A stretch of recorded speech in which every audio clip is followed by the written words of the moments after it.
Hey friends, welcome back to 6 Hearts on 6 Acres. I have a super exciting video to share with you today. We are going to be talking about seedlings, sourdough, and homemade soap.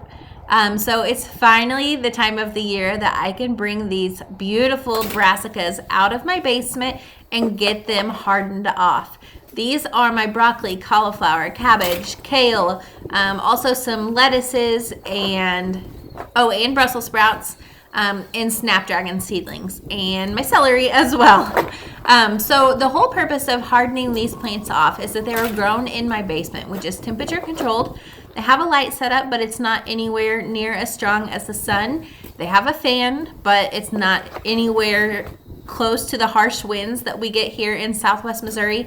So these plants need to get used to the harsh outdoor environment before we plant them in our garden. And the best way to do that is just to acclimate them slowly to the weather. For me, I put them on my back porch that is covered by a pergola.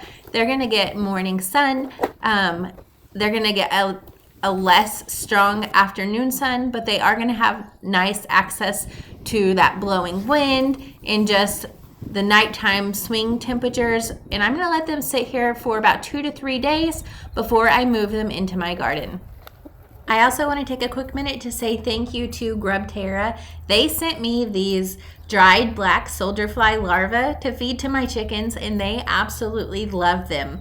They're supposed to reduce molting times, create stronger eggshells, and most importantly to me, increase egg production. My hens are just getting back into the routine of laying after a dark, cold winter, and so I'm super excited to begin getting more eggs every single day when I go out and grab them. Also, did you see that rooster eating out of my hand? He is such a turd, and I am working on getting him tame. If you have any tips or tricks, please send them my way, because 3 minutes after I fed him out of my hand, he tried to flog me. Such a jerk. Grub Terra is a great company to support, and I'm so happy to be able to feed their black soldier fly larvae to my chickens, because happier chickens equals healthier, nutrient-rich eggs for my family. They also sent us some bully bites for our St. Bernard Grizz. He absolutely loves these things. They are beef and salmon that was raised and caught in the USA and then freeze-dried to preserve that freshness. They're rich in protein, vitamins, and healthy fats to keep my big old bear happy and healthy. I will be sure to put their link in the description box if you'd like to shop from them. And we're going to move right along into our first sourdough of the day. This is just a leftover loaf of artisan bread that I made the day before, as well as some leftover corned beef that I had cooked the day before in my Instant Pot. We had that for dinner, and then I just threw the leftovers in the fridge. I love to remake leftovers, so when we're eating them, it doesn't just feel like we're eating the same meal over, although honestly, I really like doing that as well. But tonight, I decided to make like some smoked Reubens. So I just threw that corned beef onto my sourdough bread, topped it with a healthy scoop of sauerkraut for that delicious tang, put some Thousand Island dressing on there, and then loaded it up with some of this Amish farmer's cheese that I got at Costco the other day. It is delicious, by the way. And then these went into my cast iron pan on my smoker at 200 degrees for about an hour or so. I did flip them halfway through. They were smoky and crispy and absolutely delicious. And no, 2 sandwiches is not going to feed my family of 6. Actually, my kiddos were at their grandparents' for the night, and so this was kind of a date night for Corey and I. We both had to go to work the next day, so nothing exciting, but it was nice to just make dinner for the 2 of us, and especially because this isn't something that I think my kiddos would eat. Sauerkraut is not a regular part of our meal plan. And so it was nice to have just something that we liked on our own without worrying if everybody was going to eat it or not. Because it was a date night, of course, we needed some kind of dessert. So I made some sourdough discard brownies. I'm going to make sure to put all of the recipes I use in the description below for you. But these were so good. They're not the first time I've made them. Actually, I think they're the third. They are rich and fudgy and just absolutely delicious. Like, my husband says they're the best brownies he has ever had. And the great part is they come together so quickly. Less than 10 minutes of hands-on time, and then you just throw them in the oven and you have the perfect dessert. I have only added chocolate chips to these, but I think they would also be really good with whatever you like added to your brownies. So nuts or toffee chunks or marshmallows. Endless possibilities here. You could doctor these up however you would like.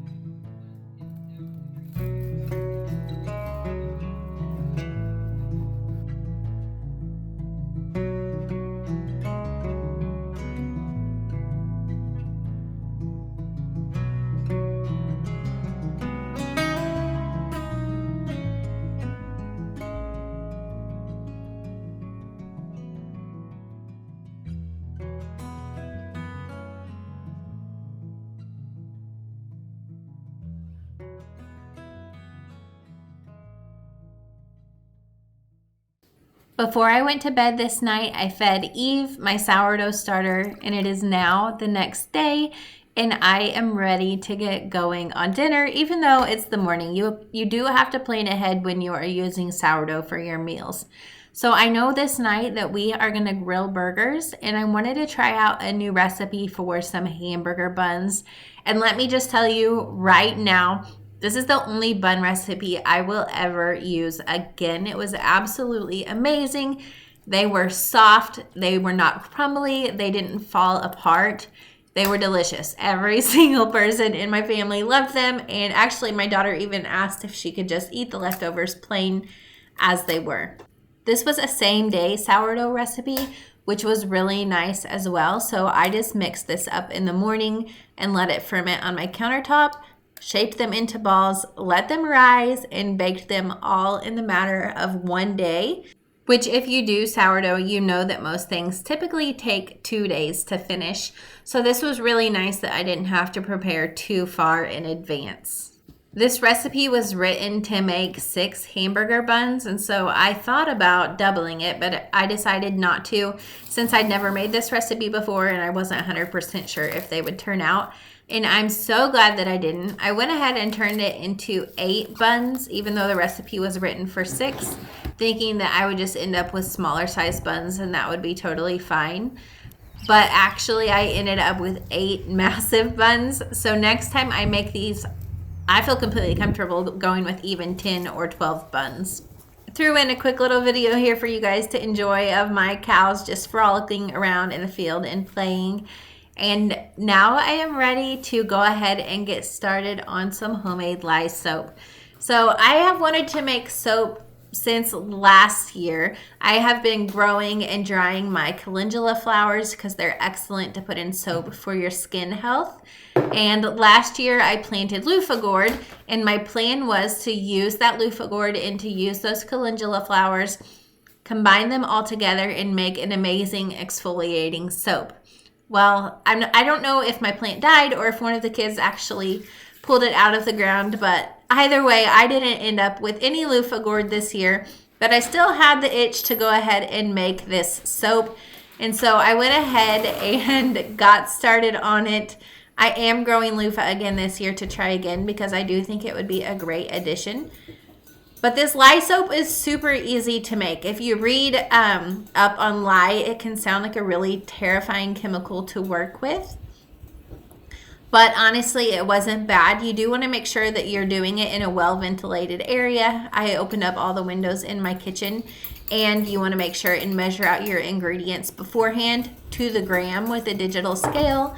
And then whenever you mix your lye with your water, You always want to pour the lye on top of the water. They say to use the saying like snow falls on a lake, to remember that, because apparently it can explode if you do it the other way around. I was not going to try this out for you guys and see if it actually happened. I went ahead and just did as written, so I could have a nice, safe day in my kitchen.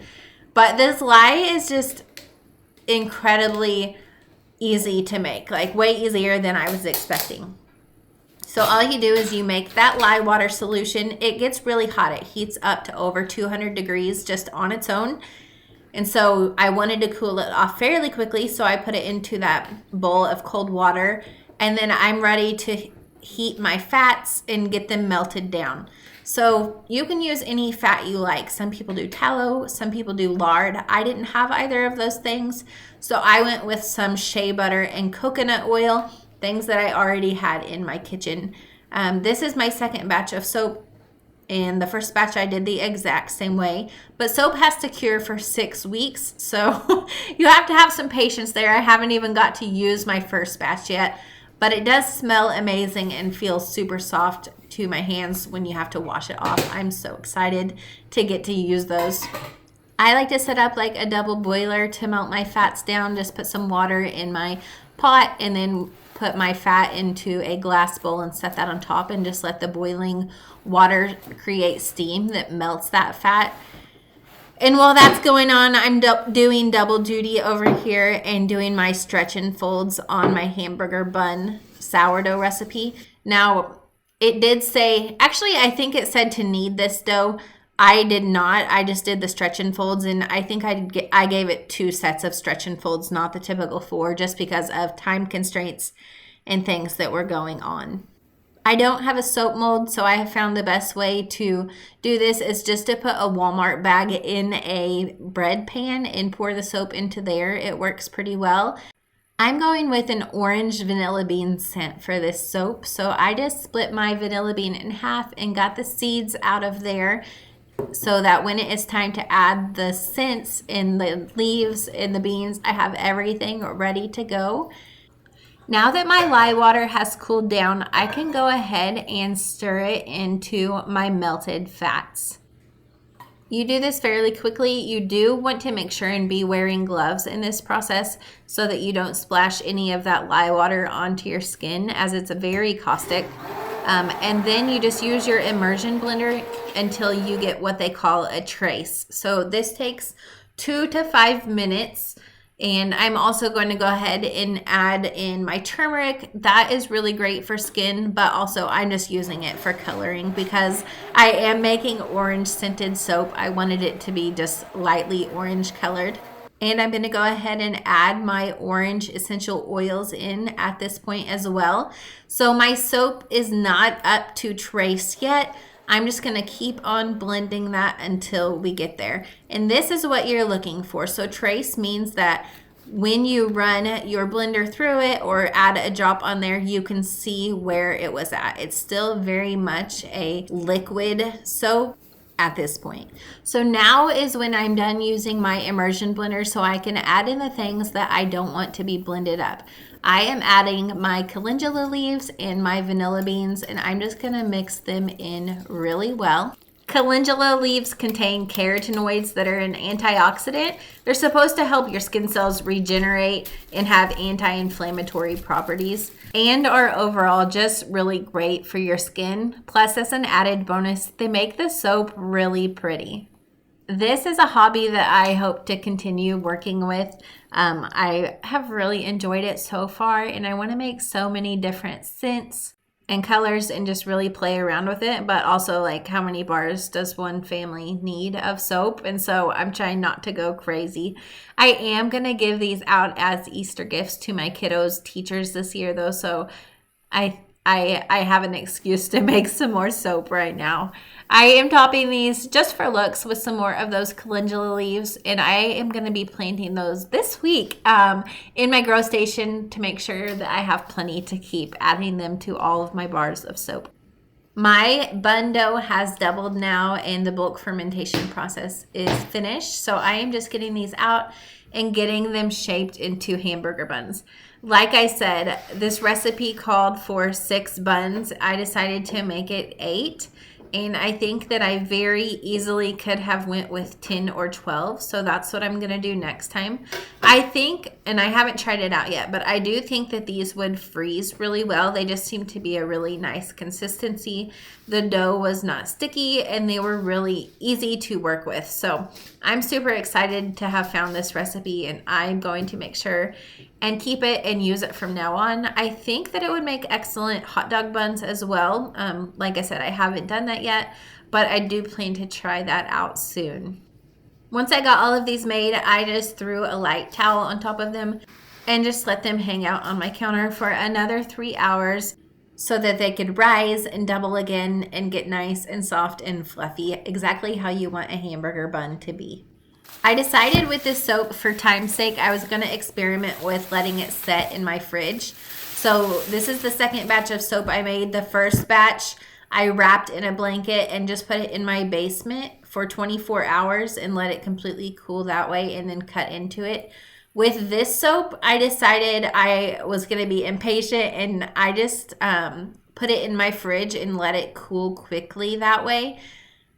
I probably let it stay in the fridge for 3 to 4 hours, I think, and then I cut into it. I will say that I like the blanket method better, or I just didn't let it set long enough in the fridge.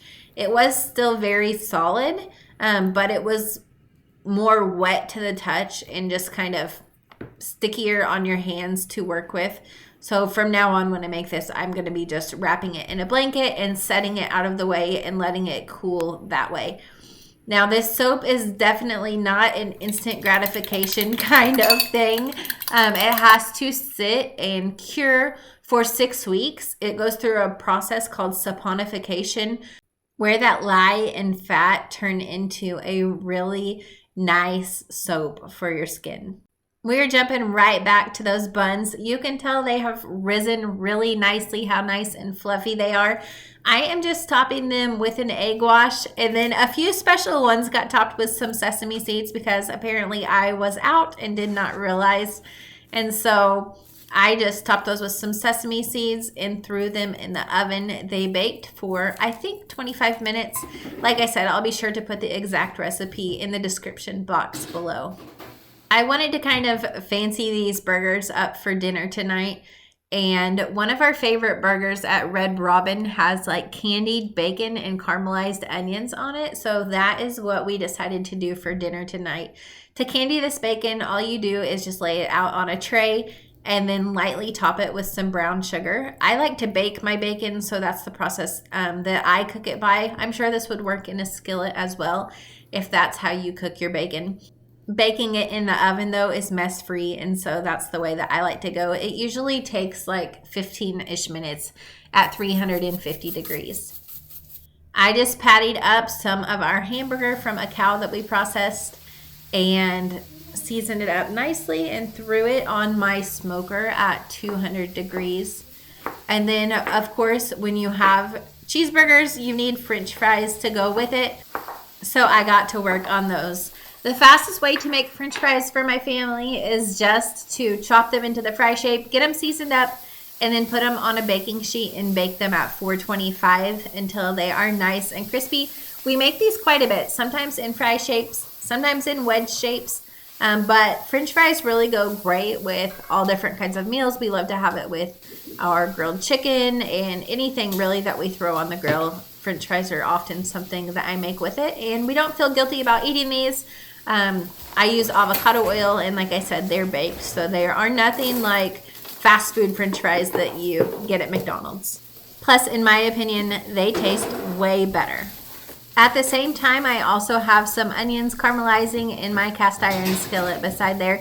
You want to caramelize your onions on low heat and stir them frequently, and then don't salt them until the end when they are ready to be served. Now that my burgers are done on one side, I am just out there flipping them over. You can tell it's dark outside now. I am going to go ahead and increase the heat to 250 now just to get these finished up on the other side. I start out lower so they get a lot of that really smoky goodness that we love in a burger. And anytime I grill burgers or honestly anything on my smoker, I try to make extra because they make the best leftovers. Everything is cooked and it is officially dinner time. Look how beautiful these hamburger buns are. I'm still just blown away by how easy they were to make and how good they tasted. And side note, I'm also still absolutely loving my Pico Haas bread knife. It works so well to cut anything that I have made sourdough. It slid right through these like butter, which they are soft bread, so it wasn't too hard, but they cut my sourdough crusty loaves just as easy as well. Thank you guys so much for hanging out with me through this video. I hope that it was an inspiration to you and maybe I was able to teach something to you as well. Make sure and subscribe if you haven't done so already. I would love it if you would leave me a comment below or share this video with a friend. Every little bit helps me out. I have so many exciting things coming up that I plan to share with you. So I will see you next time. Until then, may God bless.